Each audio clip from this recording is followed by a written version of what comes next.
Good morning. Let's give 2 minutes to those who's coming in late before we start.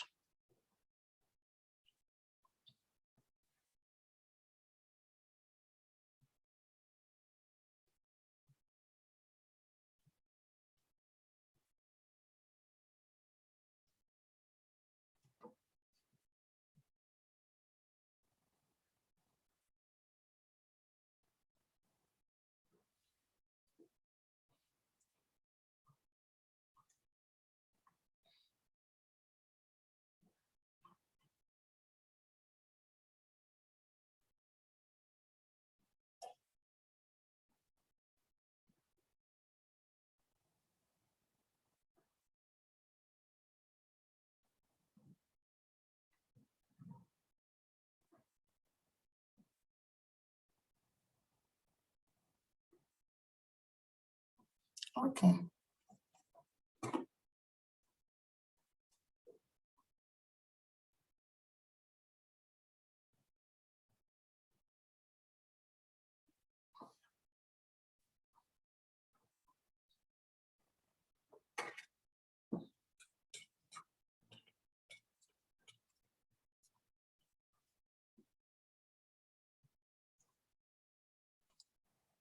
You can get started, Natia.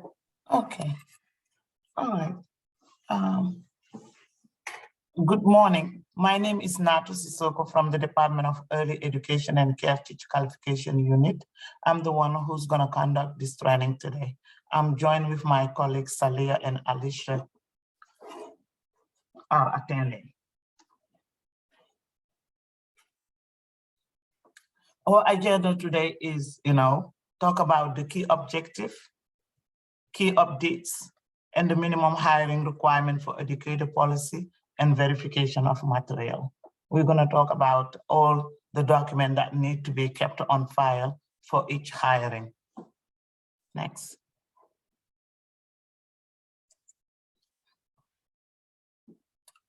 The key objective for this office hours is to support educator and program leader in understanding and applying the minimum hiring requirement for educator policy to their current and prospective hiring. Collect frequently asked questions from educator and program leader on the minimum hiring requirement for educator policy and provide guidance and high-level framing for EEC vision and intent to supporting the EEC workforce meet and achieve the minimum qualification standard. Also identify opportunity for future clarification and explanation of the minimum hiring requirement for educator policy to support educator and program in fully understanding and implementing this policy.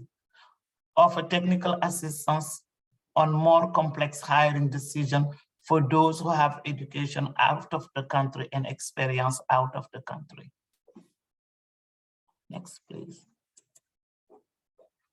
Okay. Educator policy key update. Our goal is to increase flexibility for program to confirm qualification and hire, broadening definition for qualifying educator preparation, update criteria to demonstrate competency, policy replace 606 CMR 7.09 16A-B, 709 18A-C. So the new policy requirement is now in effect since December 6, 2021. But before I start, let me let you know that BRC requirement and EEC essential training still the same. They're still in place and applicant must do them. What is changed? Process of sending teacher qualification to EEC is eliminated.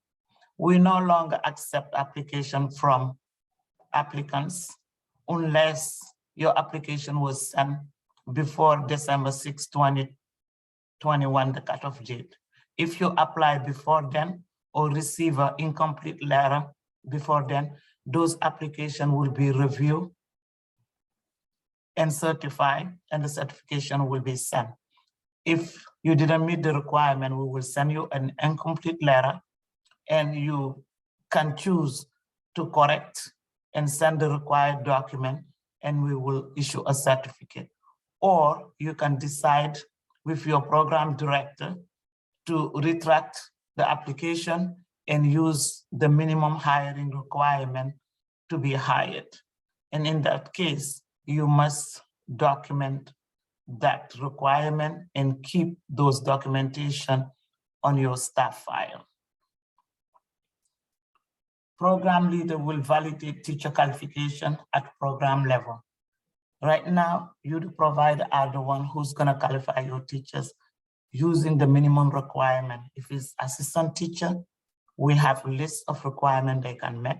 If it's a teacher, the same thing apply for lead teacher and director level. Again, let me state this.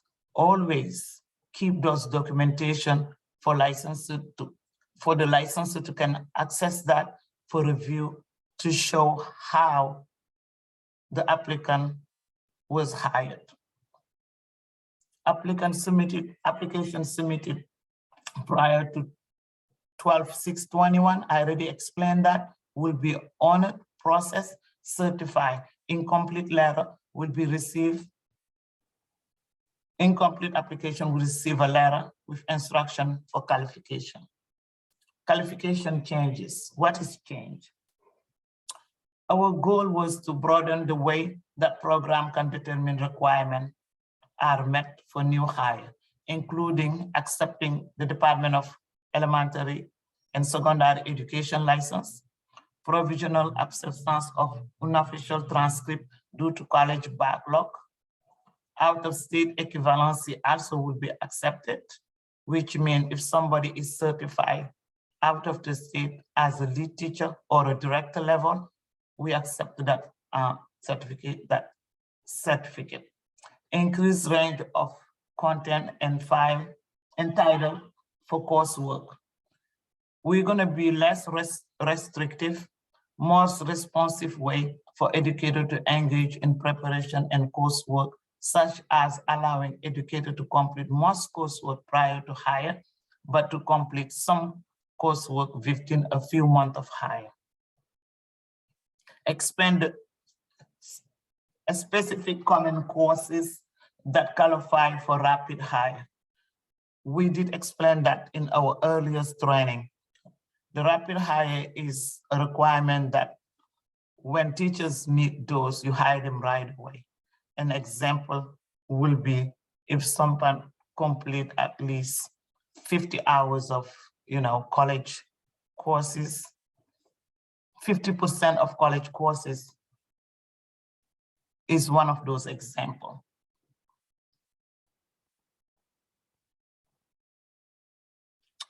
Increased flexibility, considering the way that work experience qualify an educator for providing unsupervised care for children. For example, allowing program to count all direct work with children and in programmatic leadership position in a variety of setting and role to our work experience requirement. Next, please.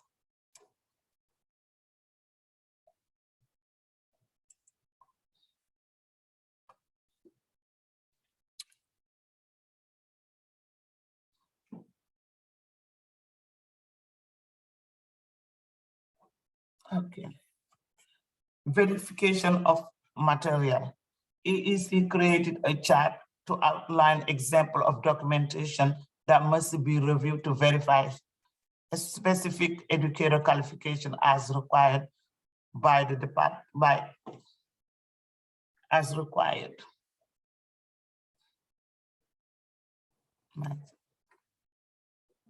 Educator file verifying their qualification as required by the department policy.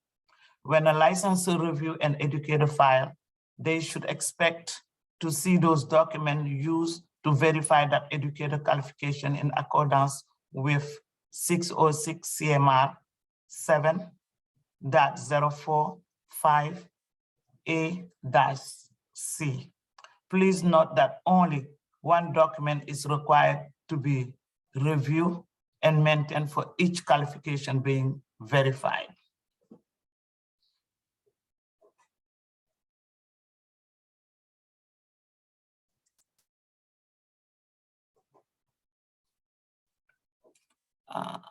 Let me.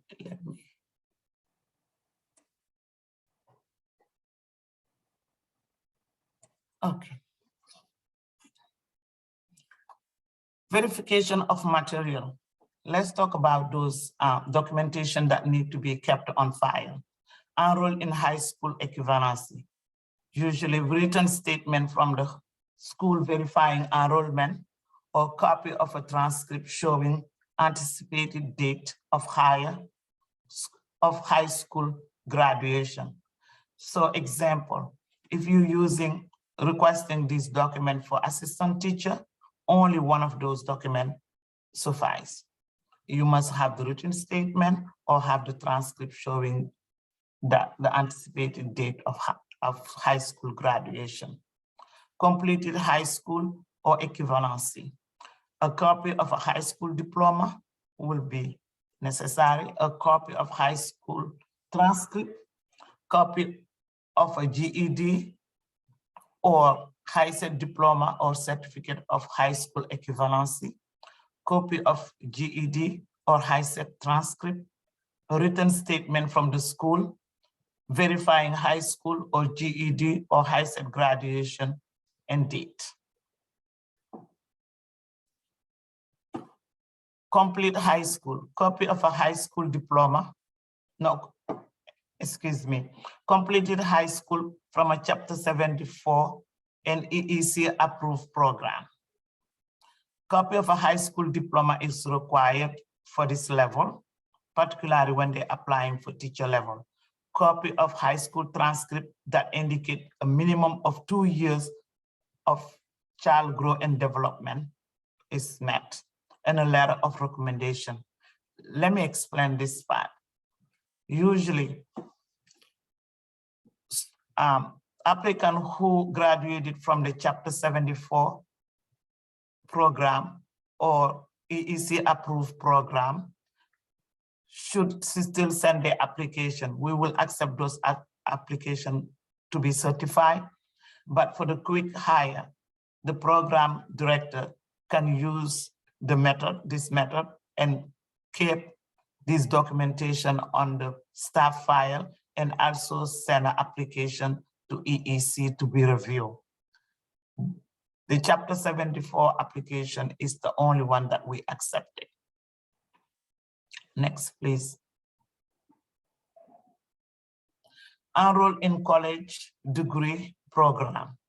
A written statement from the administration of the college or university program noting the number of credit for which the student is enrolled.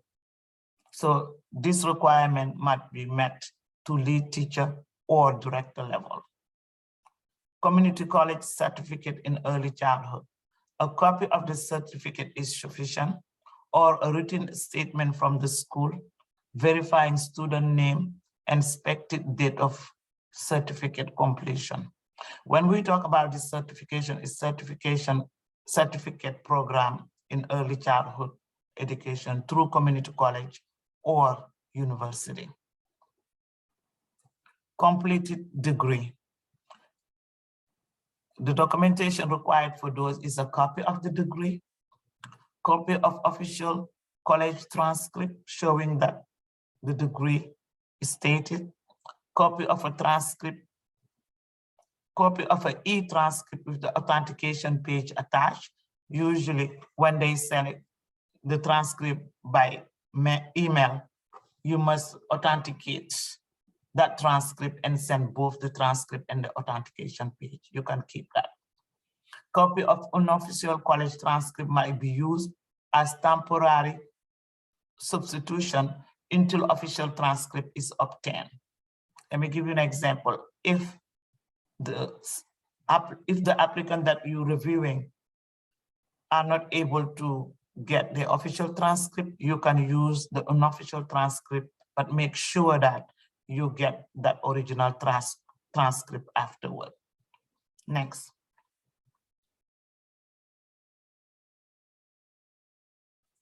College coursework. Usually a copy of the official college transcript is acceptable, or copy of an official college transcript, signed letter from school official or the course professor on college letterhead indicating that the course is complete. Those are for college coursework in case that you're reviewing lead teachers or director level. Certification in another state. A copy of the certificate will be ideal.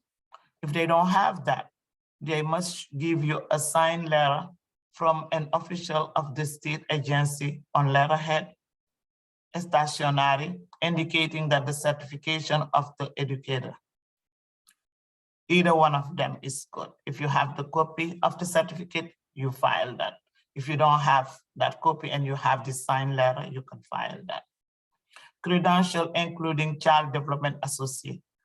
A copy of credential, signed or a signed letter from an official working for a training entity on letterhead, stationery, indicating that the credential is complete. When we talk about CDA, we're talking about the CDA certificate. We're talking about this CDA certificate that is offered by the credentialing program. I have a copy that I wanted to show. Identify what it is. Right. Okay. All right. If I see it, I will show. Oh, here. This is what a CDA certificate will look like. I don't know if you guys are going to see it well, but it should have that huge gold seal and it will say CDA credential. I don't know if you guys see it well, but I just want to bring that to your attention. Next, please.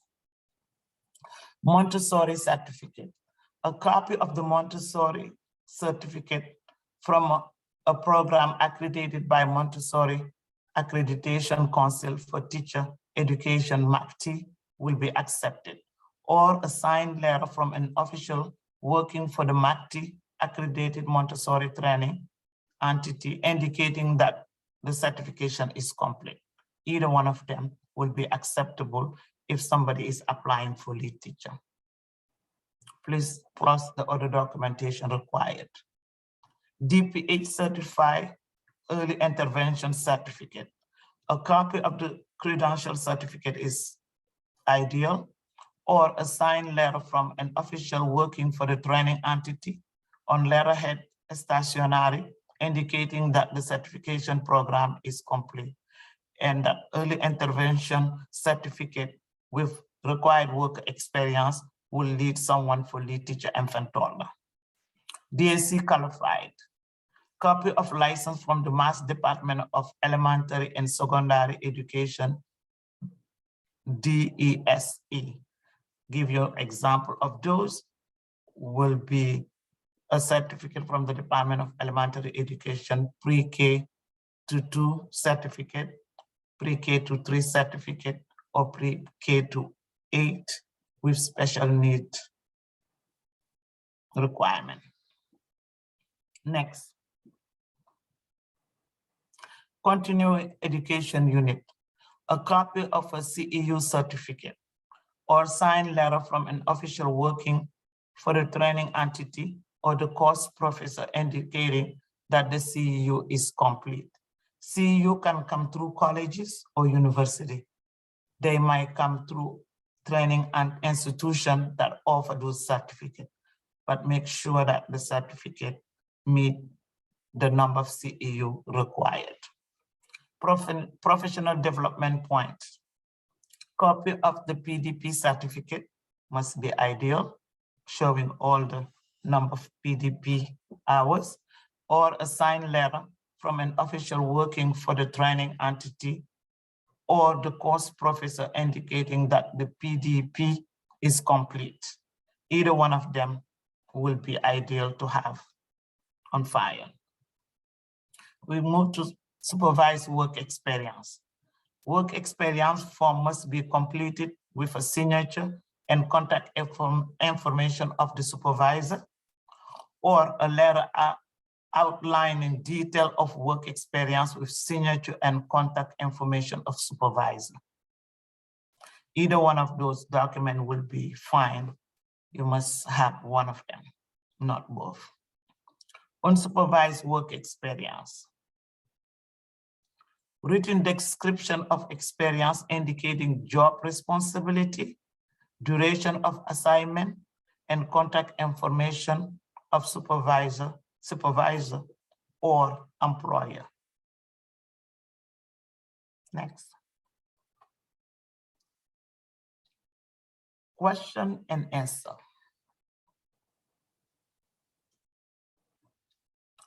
We have two questions coming. One is for the care courses. As we stated earlier in early trainings, we still accepting the care courses. Anybody who take the child guidance through care will be accepted for certification as long as they meet the work experience requirement. So care courses are accepted and will continue to be honored. The second question was about application that was sent prior to December 6, 2021. Any application that was sent prior to 12/6/21 will still to be reviewed. We will review them, we will process them, and we will certify the applicant. If the applicant didn't meet the requirement and an incomplete letter must be issued, we will send that incomplete letter. It's up to the applicant to respond and provide the missing documentation, and we will certify them. Or they might make a decision to work with the program director to meet the minimum hiring requirement. And in that case, they can retract the application, but the provider must make sure that documentation will be kept on that staff file for licensor to access during the visit to show how that staff was hired or meet that requirement. I have few questions that was asked in the past, and I will, read them to you. Example, we have a question. Is there a master list telling us which courses are approved for each category There used to be a list of each Massachusetts colleges, but the page is no longer available online, which is true. The page is down because EEC is updating that list. As some of the information was outdated, we plan to release this document as soon as it's complete.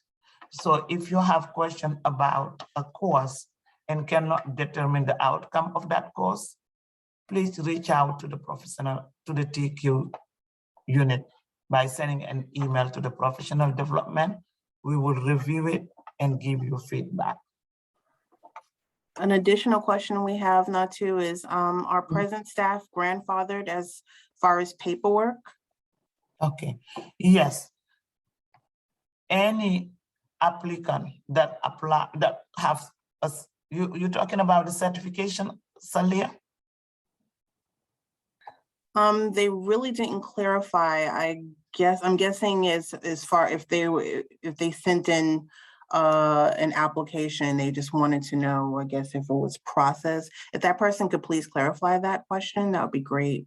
Okay, let me say this.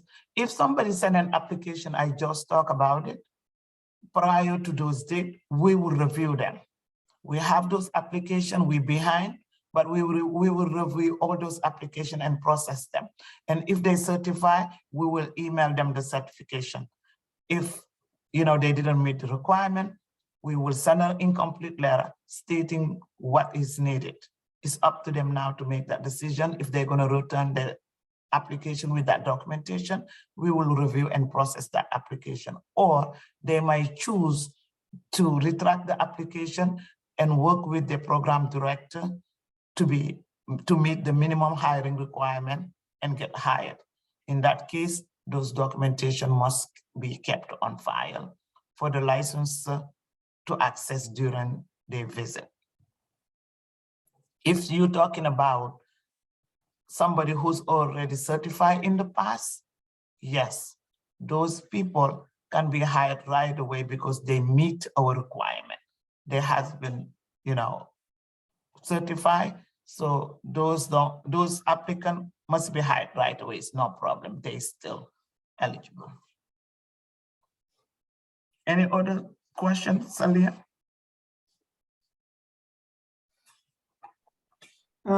Yes, I think we have the clarification of the question that was asked originally. They were referring to paperwork, meaning some are no longer able to get certified, I'm guessing, for experience verification. That's still not clear, so I'm going to ask them if they can clarify a little bit further. Okay, let me talk about a little bit about the experience. If you look at our earlier training, we talk about the experience. We really very flexible about the work experience. And also it's the judgment of the provider to, look at the experience, verify it, and make a decision to accept it. If it's good enough for them to accept the staff, they can do that.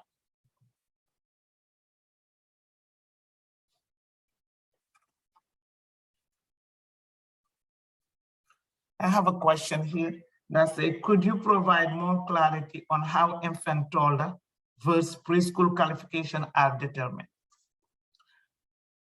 If one of the applicants work with infant toddler and meet one of the requirements for the quick hiring requirement, if they work only for infant toddler, you can qualify them for infant toddler. If they work only for preschool, you can qualify them for preschool. If they work for both, you can qualify them for both levels. And you can use them in either way you want to use them. But make sure that those documentation are kept on file.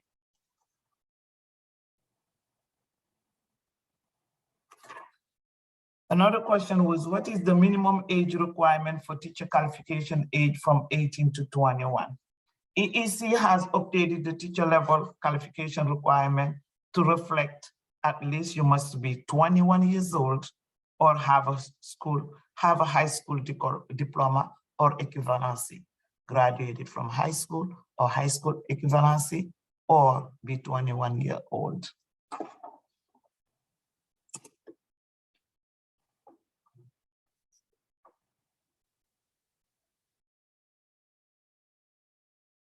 I have another question.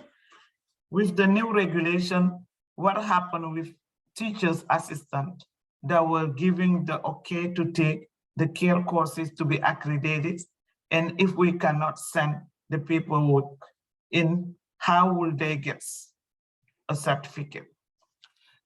Really, the policy eliminate the teacher qualification verification process because we know that that was no longer working because we're behind and provider didn't have a chance to hire their teachers while waiting that we issue a certificate.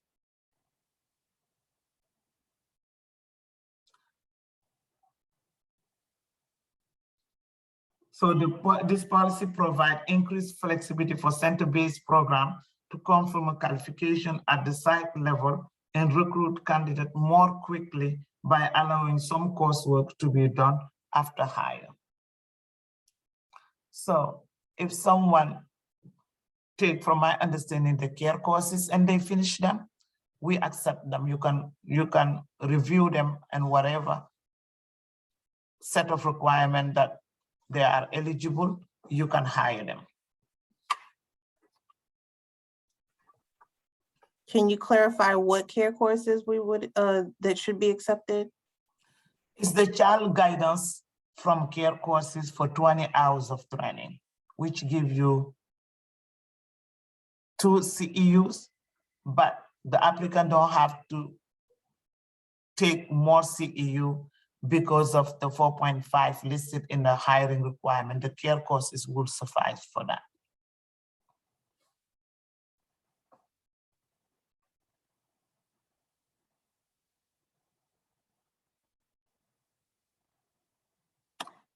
I have another one. After reading more into this requirement, I noticed more schooling, etc. Now I have taken all my courses, etc. for my director.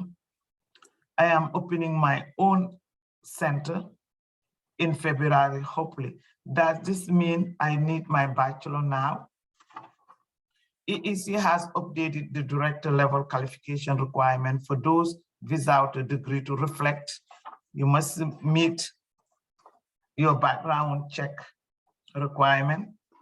At least you must be 21 years old for 42 months of work experience, complete all EEC essential, 16 credit or equivalent in the category of study, including a minimum of 2 credit or 3 CEU in category 13, which is the daycare administration, plus complete all staff orientation.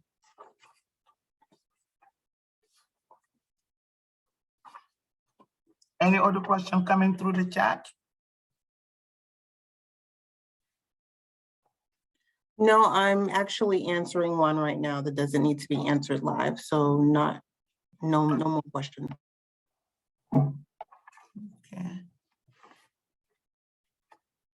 Okay, let's go next. Resources and EEC website. Usually the minimum hiring requirement is translated in different language. The same with the protocol, education qualification packet, staff record checklist, and other resources are online. You can access them by going to mass.gov. Next.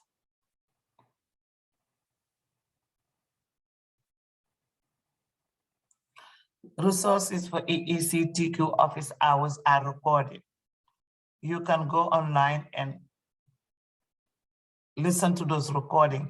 And if you have questions about some of our discussion, feel free to send us an email. We will review the email and give you a feedback.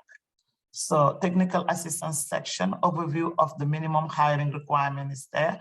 Assistant teacher, teacher level qualification, lead teacher, level qualification, director, level qualification, form and protocol are all listed there.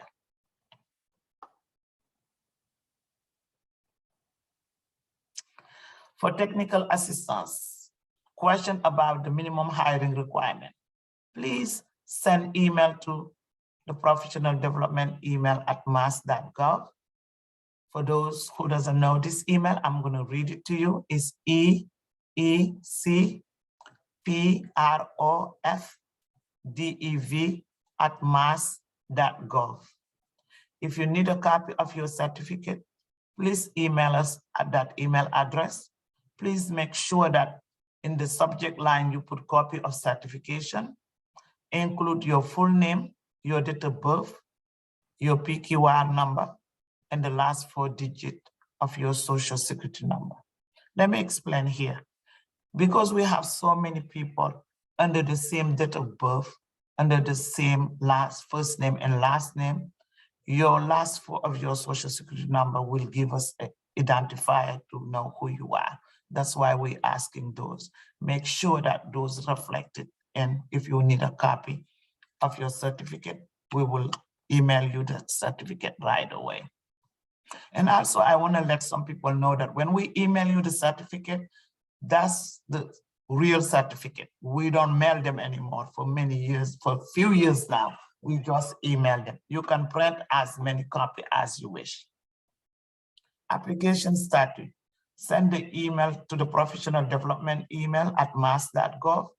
Please put in subject line application status so we know what you're looking for. Include your full name, the same your date of birth, your PQR number, and the last 4 digits of your social so we can identify who you are. Indicate whatever your application was, mail or email it. If the application was email it and it's not the email that you're using to email us, please add that email address. That will help us pull that application that was sent by email. Reset PQR login or password or merge duplicate profile. Some applicants have many profiles. So if you want to merge or you didn't remember anymore your login requirement, submit request to the EEC help desk using the help desk link. Next. I believe that is it for our workshop today. Any other question coming? There's no more questions in the Q&A.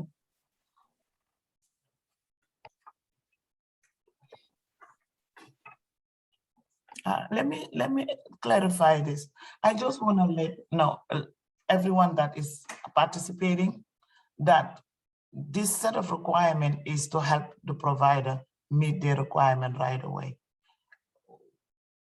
We are in together. We will work together to solve this problem. If you have questions or are not sure about something, please reach out to the department. The TQ unit will be there to walk you through about whatever question that you have. So feel free to use us. We're learning together and we can make it together. Make sure that before you hire someone, they meet the requirement. And if you have questions, email us, document everything that you have, and we will give you our feedback. Thank you for coming. Thank you for participating in this webinar. If you have questions, we're still here to help you out. Thank you so much.